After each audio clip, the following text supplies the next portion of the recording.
Students, today I will discuss about importance of economics. আজি আমি অৰ্থবিজ্ঞান কিয় অধ্যয়ন কৰিব লাগে এই সম্পৰ্কে আলোচনা কৰিম। অৰ্থবিজ্ঞান অধ্যয়ন কৰিলে আমি বিভিন্ন দিশৰ পৰা উপকাৰ লাভ কৰিব পাৰোঁ, বিভিন্ন দিশৰ পৰা আমি লাভান্বিত হ'ব পাৰোঁ। অৰ্থবিজ্ঞান অধ্যয়নৰ বিভিন্ন প্ৰয়োজনীয়তা আছে। তাৰে কিছুমান গুৰুত্বপূৰ্ণ প্ৰয়োজনীয়তা এইখন ভিডিঅ'ত আলোচনা কৰিম। There are so many importance of studying economics. Among them, I will discuss here only few points. First reason I have mentioned here, when you will study economics, it will help you to understand the world in which you live. তুমি যেতিয়া economics অধ্যয়ন কৰিবা, economics যেতিয়া তুমি পঢ়িবা, তেতিয়া তুমি যিখন জগতত বসবাস কৰি আছা সেইখন জগত সম্পৰ্কে জানিব পাৰিবা। অৰ্থাৎ তুমি এইখন পৃথিৱীত বসবাস কৰি আছা, এইখন পৃথিৱী সম্পৰ্কে জানিব পাৰিবা যেতিয়া তুমি ইকনমিক্স পঢ়িবা। When you will study economics, you will get information about this country. You will get information about poverty and unemployment. যেতিয়া তুমি অৰ্থবিজ্ঞান অধ্যয়ন কৰিবা তেতিয়া দৰিদ্ৰতা সম্পৰ্কে, নিবনুৱা সম্পৰ্কে জ্ঞান আহৰণ কৰিব পাৰিবা। Why in our India, why in our Assam poverty are there? Why so many people living under poverty line?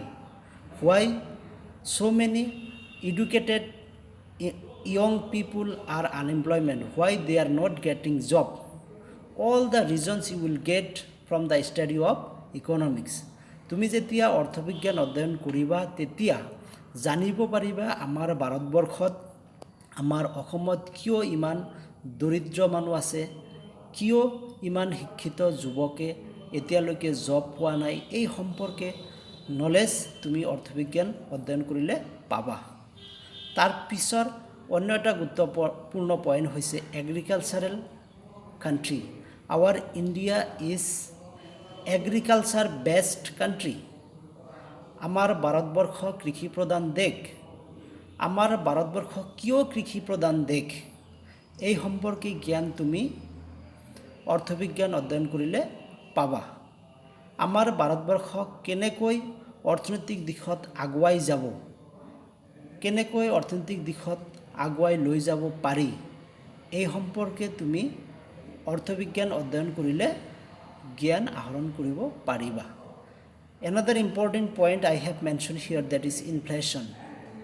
Inflation মানে হৈছে মুদ্ৰাস্ফীতি। মুদ্ৰাস্ফীতি মানে কি, কিয় আজিৰ দিনত মুদ্ৰাস্ফীতিৰ সৃষ্টি হৈ আছে আৰু এই মুদ্ৰাস্ফীতি কেনেকৈ ৰোধ কৰিব পাৰি এই সম্পৰ্কে বিতং নলেজ তুমি অৰ্থবিজ্ঞান অধ্যয়ন কৰিলে পাবা। অলপ সংক্ষেপে কৈ থৈছোঁ, ইনফ্লেশ্যন অৰ্থাৎ মুদ্ৰাস্ফীতি মানে হৈছে সাধাৰণ দৰ-স্তৰ অতি স্বাভাৱিক হাৰত বৃদ্ধি পাই যোৱাকে ইনফ্লেশ্যন বুলি কোৱা হয়। তাৰপিছত অন্য এটা গুৰুত্বপূৰ্ণ পইণ্ট মই ইয়াত উল্লেখ কৰিছোঁ, doing suicide of farmers. Dear students, we are observing that so many farmers are committed suicide. বহু খেতিয়কে দিনক দিনে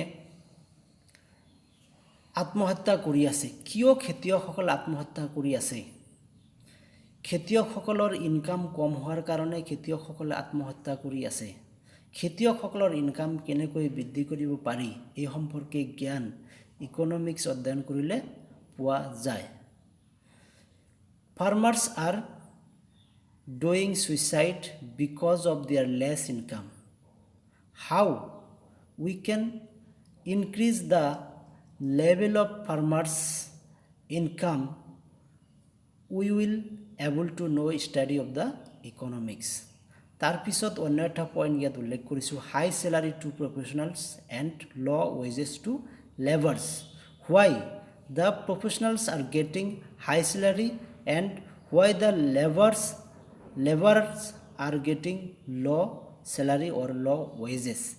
যিবিলাক ডাঙৰ ডাঙৰ প্ৰফেশ্যনেল কোৱালিটি থকা ব্যক্তি তেওঁলোকে কিয় বেছি স্যালাৰি পাই আছে, বেছি দৰমহা পাই আছে, আৰু যোনবিলাক শ্ৰমিক শ্ৰেণীৰ মানুহ তেওঁলোকে কিয় কম মজুৰি পাই আছে, এই সম্পৰ্কেও জ্ঞান ইকনমিক্স অধ্যয়ন কৰিলে লাভ কৰিব পাৰি।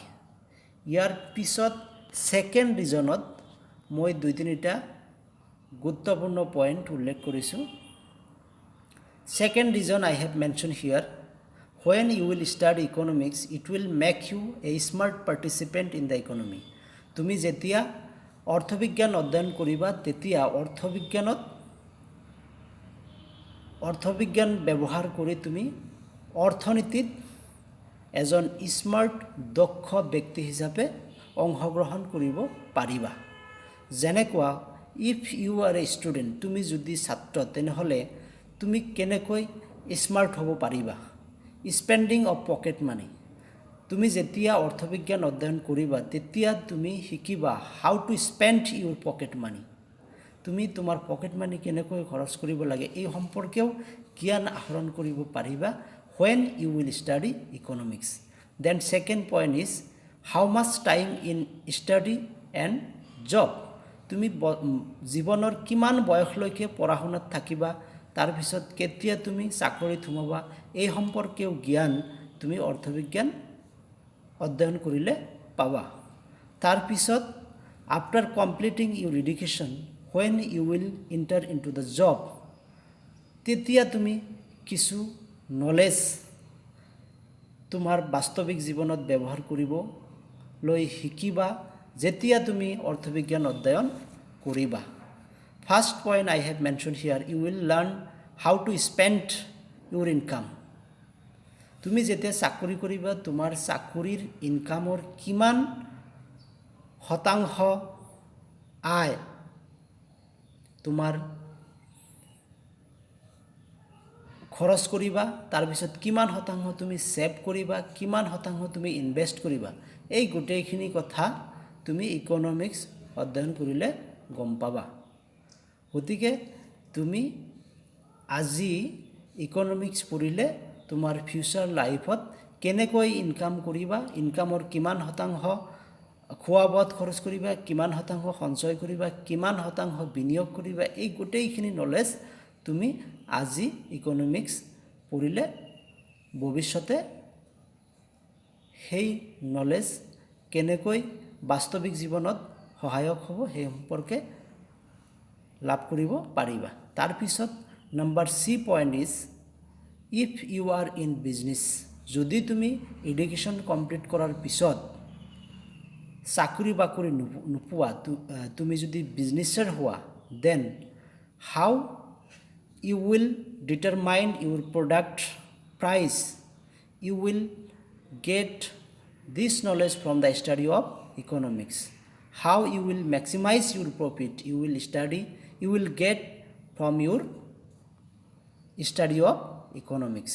তুমি যেতিয়া ব্যৱসায় কৰিবা তেতিয়া তোমাৰ উৎপাদিত সামগ্ৰীৰ দাম কিমান নিৰ্ধাৰণ কৰিবা, কেনেকৈ নিৰ্ধাৰণ কৰিবা, কেনেকৈ তুমি সৰ্বাধিক লাভ অৰ্জন কৰিবা, এই সম্পৰ্কে জ্ঞান তুমি আজি বা তোমাৰ এই হায়াৰ ছেকেণ্ডাৰী লেভেলত, ডিগ্ৰী লেভেলত ইকনমিক্স পঢ়িলে সেই জ্ঞান পাবা।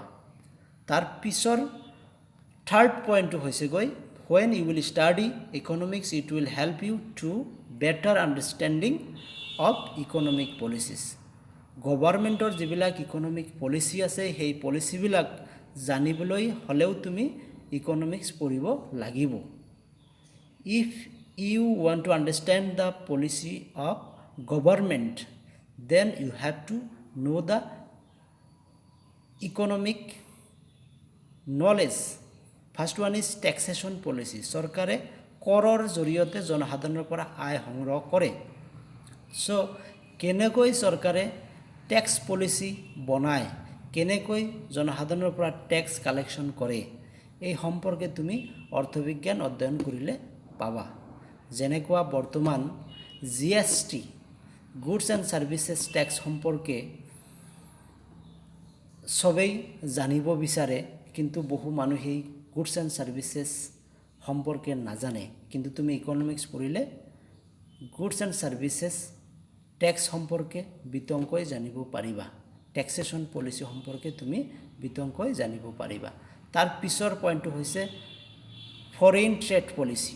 Foreign trade policy, when you will study the economics you will get knowledge about foreign trade policy. Foreign trade policy মানে বৈদেশিক বাণিজ্য নীতি।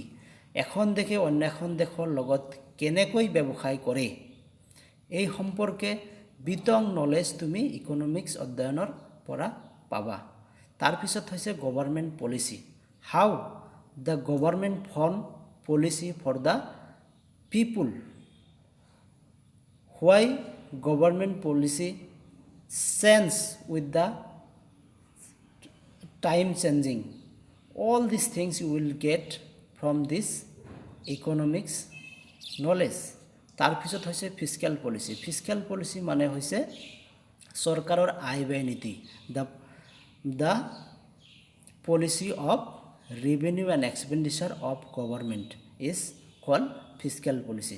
চৰকাৰে আয় কেনেকৈ কৰে, ব্যয় কেনেকৈ কৰে এই সম্পৰ্কে বিতং নলেজ অৰ্থবিজ্ঞান অধ্যয়ন কৰিলে পোৱা যায়।